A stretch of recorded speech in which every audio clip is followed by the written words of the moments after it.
আসসালামু আলাইকুম। কিভাবে আপনার জন্ম নিবন্ধনের অনলাইন কপি খুব সহজে ডাউনলোড করবেন চলুন আপনাদের দেখিয়ে দিচ্ছি। প্রথমে আপনি ক্রোমে চলে যাবেন। আসার পর everify.bdris.gov.bd লিখে সার্চ করবেন। তাছাড়া এই ওয়েবসাইটের লিংক ডিসক্রিপশনে দেওয়া থাকবে। তারপর এখান থেকে এই ওয়েবসাইটে ক্লিক করবেন।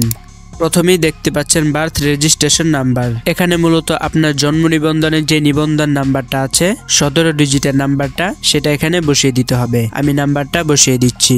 তারপর ডেট অফ বার্থ, এখানে আপনার জন্মের তারিখটা বসিয়ে দিবেন। আর অবশ্যই জন্মের তারিখটা দেওয়ার সময় প্রথমে সাল, তারপর মাস, তারপর জন্মের তারিখটা দিয়ে দিবেন। তারপর যাচাই অপশনে ক্লিক করে দিব। এখানে একটি ক্যাপচা শো করছে যেটা আমাদের পূরণ করতে হবে। 98-9 করলে যেই আনসারটা আসবে সেটা এখানে বসিয়ে দিব। তারপর আবারও সার্চ অপশনে ক্লিক করে দিব।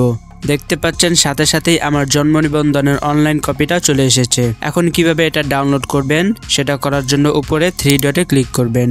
তারপর এখান থেকে শেয়ারের উপরে ক্লিক করবেন। তারপর প্রিন্টে ক্লিক করবেন। তারপর পিডিএফে ক্লিক করে দিব। তারপর নিচে সেভ অপশনে ক্লিক করে দিব।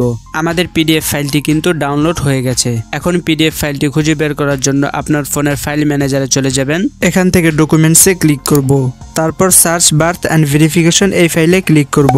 এটাই হচ্ছে আমার জন্ম সনদের অনলাইন কপি। সো এখন কিন্তু আমি চাইলেই এটা কম্পিউটার দোকান থেকে প্রিন্ট করে নিতে পারি। আশা করছি আজকের এই ভিডিওটি আপনাদের ভালো লেগেছে। ভিডিওটি ভালো লাগলে অবশ্যই ভিডিওতে একটি লাইক দিবেন এবং চ্যানেলটি সাবস্ক্রাইব করে দিবেন। আর ফেসবুক থেকে দেখলে পেজটি ফলো দিয়ে ভিডিওটি বন্ধুদের মাঝে শেয়ার করে দিতে পারেন। আসসালামু আলাইকুম।